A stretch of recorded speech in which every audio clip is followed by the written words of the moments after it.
corrosion we have read in the first chapter as well. Chemical reactions and equations में भी थोड़ा सा था ये corrosion and density. ठीक है, तो अब corrosion होता क्या है?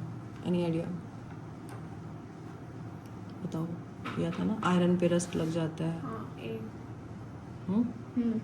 तो इसमें corrosion में क्या होता है? When the surface of a metal is attacked by air, water or any other substance around it, it is said to corrode.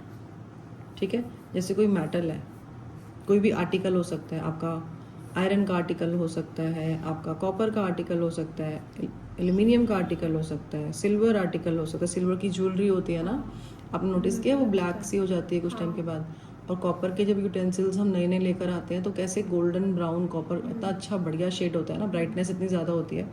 और यूसेज के साथ वो भी थोड़े से डल हो जाते हैं, ब्लैक से हो जाते हैं ना, ग्रीन ब्लैक. और एल्यूमिनियम भी इनिशियली अच्छा होता है लेकिन धीरे धीरे यूसेज का वो भी डल हो जाता है. और आयरन की तो मतलब लिमिट ही क्रॉस हो जाती है. तो ब्राउन हो जाता है. आयरन में तो जंग ही लग जाती है और आयरन ख़त्म हो जाता है बिल्कुल. मतलब आयरन की तो अलग ही चीज़ बन जाता है वो, है ना. इतना सॉलिड होता है आयरन, उसकी स्ट्रेंथ इतनी हाई होती है कि बहुत ज़्यादा स्ट्रांग होता है ये मेटल, है ना.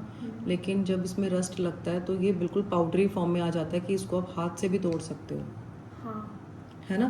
तो corrosion में होता क्या है कि जैसे ये आर्टिकल्स हम जो यूज़ कर रहे हैं, ये आर्टिकल्स आपके एयर के कांटेक्ट में रेगुलरली आते हैं. अच्छा, एयर में मॉइस्चर भी होता है ना. एयर में मॉइस्चर होता है तो कहीं ना कहीं ये वाटर के कांटेक्ट में भी ये आते रहते हैं रेगुलर वे में, नो. अच्छा, इसके अलावा और भी जो सब सस्पेंडेड पर्टिकुलेट मैटर होते हैं एटमॉस्फेयर में, है ना, सल्फर पार्टिकल्स हो गए, और भी पार्टिकल्स होते हैं, तो उसके कांटेक्ट में भी ये कंटिन्यूसली आते हैं. पॉल्यूटेंट्स हो गए, है ना, उसके कांटेक्ट में भी ये आर्टिकल्स रेगुलर आते हैं. तो ये इतने रिएक्टिव होते हैं कि ये रिएक्ट कर लेते हैं एयर से, वाटर से, या फिर कोई भी उसमें और भी अगर कोई चीज़ है उससे भी, कोई और पार्टिकल है उससे भी रिएक्ट कर लेते हैं. और ये क्या हो जाते हैं? कॉरोड हो जाते हैं. क्या हो जाते हैं? कॉरोड हो जाते हैं. और कॉरोड इस फिनोमेना को, जिसमें कोई भी ऐसे मेटल एयर मॉइस्चर के कांटेक्ट में आके कॉरोड होता है, उस फिनोमेना को हम क्या बोलते हैं? कोरोजन. क्या बोलते हैं? कोरोजन बोलते हैं. ठीक है. यूजुअली जो नोबल मेटल्स होते हैं, जैसे गोल्ड हो गया, they do not corrode readily. Gold को कभी देखा आपने कोरोजन होता हुआ? गोल्ड इतनी जल्दी कोरोड नहीं होता, है ना. तो अब इसको हम वन बाय वन स्टडी करेंगे. तो जैसे फर्स्ट हम लेते हैं इसमें आपका आयरन. आयरन से स्टार्ट करते हैं, ठीक है. अब आयरन के केस में क्या होता है? It reacts with oxygen. Iron reacts with oxygen and moisture in the atmosphere. और क्या फॉर्म करता है ये? Hydrated ferric oxide. क्या फॉर्म करता है? Hydrated ferric oxide. जैसे आयरन है, इसने ऑक्सीजन से रिएक्ट किया, इसने वाटर से रिएक्ट किया, तो क्या फॉर्म किया? Hydrated iron oxide. ठीक है. XH2, मतलब इसमें H2 हाइड्रेटेड है. ये हाइड्रेटेड का मतलब क्या होता है? वाटर कंटेंट्स है इसके अंदर, है ना. Hydrated iron oxide. Hydrated iron oxide भी बोल सकते हो, और आयरन की जगह आप इसको हाइड्रेटेड फेरिक ऑक्साइड भी बोल सकते हो. क्या बोल सकते हो? है ना, हाइड्रेटेड फेरिक ऑक्साइड. आपकी चॉइस है, चाहे आप लिखो हाइड्रेटेड आयरन ऑक्साइड और चाहे आप लिखो हाइड्रेटेड फेरिक ऑक्साइड. अब इसको बैलेंस करना पड़ेगा. तो यहाँ पे Fe2 है, O3 है, यहाँ पे O कितना है? 2. यहाँ 3 लगा देते हैं और यहाँ 2 लगा देते हैं. 2 3 2 6, 2 3 6. अब आयरन कितने हो गए? 4. तो यहाँ 4 लगा देते हैं. यहाँ पे XH2, यहाँ पे भी XH2. मतलब any number of water molecules can be added. X का मतलब X is a variable, no. तुम कितने भी वाटर मॉलिक्यूल्स को हम ऐड कर सकते हैं. ठीक है. तो ये इसकी इक्वेशन हो गई. इक्वेशन समझ आ गई आपकी. अब इसका आउटकम क्या होता है? आउटकम मतलब कि जब आयरन में रस्ट लगता, आयरन में जब कोरोजन होता है, जब ये क्या है? कोरोजन है. कोरोजन क्या होता है? जिसमें वो एयर मॉइस्चर से रिएक्ट करके कोरोड हो रहा है, और फिनोमेना को हम कोरोजन बोलते हैं. तो ये क्या है? कोरोजन ऑफ आयरन, है ना. एंड कोरोजन ऑफ आयरन में क्या बनता है? कोरोजन ऑफ आयरन में जब आयरन कोरोड होता है तो आयरन के कोरोड होने से एक नई चीज़ बन जाती है, और उस नई चीज़ को हम क्या बोलते हैं? रस्ट. रस्ट बोलते हैं. क्या बोलते हैं? रस्ट. तो ये जो आपका हाइड्रेटेड आयरन ऑक्साइड है, ये क्या है? रस्ट है. ये क्या है? ये रस्ट है. तो इसका आउटकम क्या है? The resulting rust is a flaky. जो रस्ट ऑब्टेन होती है ना, वो फ्लेकी होती है. ठीक ठीक है, और रेड ब्राउन लेयर फॉर्म हो जाती है ना। आयरन के जो आर्टिकल्स हैं उनके ऊपर कैसी लेयर फॉर्म हो जाती है, रेड ब्राउन कलर की लेयर फॉर्म हो जाती है, and it does not protect the underlying metal from further corrosion. Next is copper.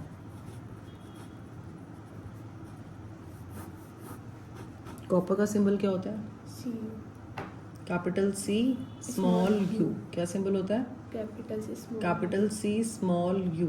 ठीक है, तो अब जब आपका कॉपर रिएक्ट करता है विद वाटर, वाटर मतलब एयर में जो मॉइस्चर कंटेंट होता है ना, कार्बन डाइऑक्साइड भी होती है एयर में, हाँ, अच्छा ऑक्सीजन भी होती है एयर में, तो क्या बनता है, copper hydroxide CuOH whole twice plus copper carbonate CuCO3।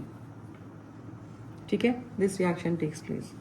तो अब इसमें आपका जो कॉपर हाइड्रोक्साइड बन रहा है, तो ये क्या हो गया, कॉपर क्या हो गया हमारा, कोरोड हो गया। क्या हो गया, कोरोड हो गया। तो copper reacts with oxygen and moisture to form copper hydroxide.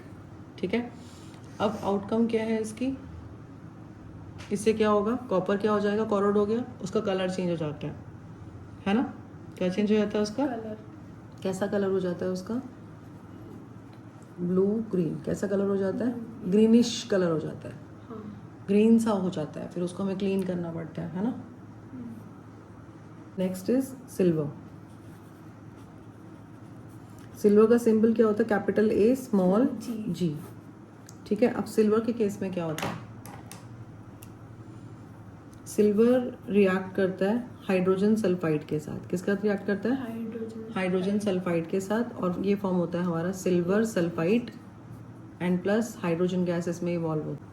तो Ag पे चार्ज कितना है, 1 पॉजिटिव, सल्फाइड आयन पे कितना है, 2 नेगेटिव, तो ये +1 है और ये -2 है। इसके 2 को यहाँ मल्टीप्लाई करोगे, इसके 1 को यहाँ, इसको 2 से मल्टीप्लाई किया है तो Ag2, इसको 1 से किया है, no need to write anything, Ag2S हो गया।